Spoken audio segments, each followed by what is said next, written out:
ಆದ ಕಾರಣ ಜನ ಹೋಗಿ ಸಮಸ್ಯೆ ಹೇಳುವಾಗ ಶಾಸಕರ ಬೆಂಬಲಿಗರು ನೀವೇನು ರೋಡಿಸಮ್ ಮಾಡ್ತಿದ್ದೀರಾ, ಇವತ್ತು ಶಾಸಕರು ಬಂದಿರೋದು ಇಲ್ಲಿ ಇನಾಗ್ರೇಷನ್ಗೆ ನೀವು ಸಮಸ್ಯೆ ಕೇಳಕ್ಕಲ್ಲ ಅಂತ ಬುಡಾಫಿ ಉತ್ತರ ಕೊಡ್ತಾರೆ. ಒಂದೇ ಒಂದು ಕೆಲಸ ಬಿಕ್ಕೋಡಲ್ಲಿ 2.5 ವರ್ಷದಲ್ಲಿ ಒಂದೇ ಒಂದು ಕೆಲಸ ಆಗಿಲ್ಲ. ನಾವೇನು ಕೇಳ್ತಾ ಇಲ್ಲ. ಇವರು ಮಾತು ಕೊಟ್ಟಂತೆ ಗಣಪತಿ ದೇವಸ್ಥಾನದ ಎದುರುಗಡೆ ನಿಂತ್ಕೊಂಡು ಸ್ಪೀಕ್ ಮಾಡುವಾಗ ಮಾತು ಕೊಟ್ಟಂತೆ ಈ ಒಂದು ರಸ್ತೆ ಬೇಲೂರಿಂದ ಬಿಕ್ಕೋಡು ಗುಂಡಿ ಮುಚ್ತಾ ಇದಾರಲ್ಲ, ಇದನ್ನ ಸರಿಯಾಗಿ ಮಾಡ್ಬೋದಿತ್ತು. ಇವರು ಆತ್ಮೀಯರು ಏನು ಇರ್ತಾರೋ ಅಕ್ಕಪಕ್ಕ ನೋಡೋರಿಗೆ ಕೆಲಸ ಕೊಡ್ತಾರೆ ಶಾಸಕರು, ಅವ್ರಿಗೆ ದುಡ್ಡು ಮಾಡೋಕ್ಕೋಸ್ಕರ ಕೆಲಸ ಕೊಟ್ಟಂಗಾಗಿದೆ. ಇದನ್ನ ಯಾರಾದ್ರೂ ಕೆಲಸ ಇವತ್ತು ನೀವೆಲ್ಲ ಬರ್ಬೋದು ಮಾಧ್ಯಮದವರು, ಬಿಕ್ಕೋಡ್ ರೋಡ್ ನೋಡಿ ಇವ್ರು ಹಾಕೋಗಿದ್ದಾರೆ ಒಂದಿನ ಗುಂಡಿ ಮುಚ್ಚಿ, ಇದಕ್ಕೆ ಟಾರ್ ಹಾಕಿಲ್ಲ, ಏನೂ ಇಲ್ಲ.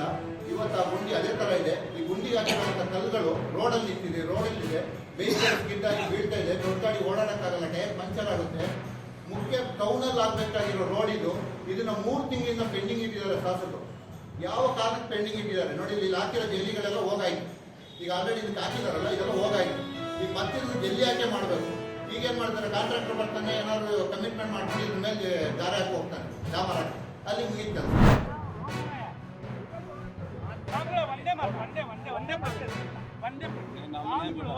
ರಾಜಕಾರಣದಲ್ಲಿ ಧರ್ಮಗುರುಗಳು ರಾಜಕಾರಣದಲ್ಲಿ ಸಂವಿಧಾನದಲ್ಲಿ ಮಠಾಧೀಶರು ಹೇಳಿದ ತಕ್ಷಣ ಮುಖ್ಯಮಂತ್ರಿ ಆಗ ಅವಕಾಶ ಇದ್ದರೆ ಇದೆಯಾ? ಮುಖ್ಯಮಂತ್ರಿಗಳನ್ನು ಬದಲಾವಣೆ ಮಾಡುವಂಥದ್ದು, ಮುಖ್ಯಮಂತ್ರಿಗಳನ್ನು ಆಯ್ಕೆ ಮಾಡುವಂಥದ್ದು ಸಂವಿಧಾನಿಕವಾಗಿರ್ತಕ್ಕಂಥದ್ದು ಶಾಸಕರಿಗೆ ಅಧಿಕಾರ. ಹಾಗಾಗಿ ಶಾಸಕರು ಯಾರು ಮುಖ್ಯಮಂತ್ರಿ ಆಗಬೇಕು ಅನ್ನುವಂಥದ್ದು ನಿರ್ಣಯನ ಶಾಸಕರು ತಗೊಳ್ತಾರೆ ಹೊರತು ಯಾವುದೋ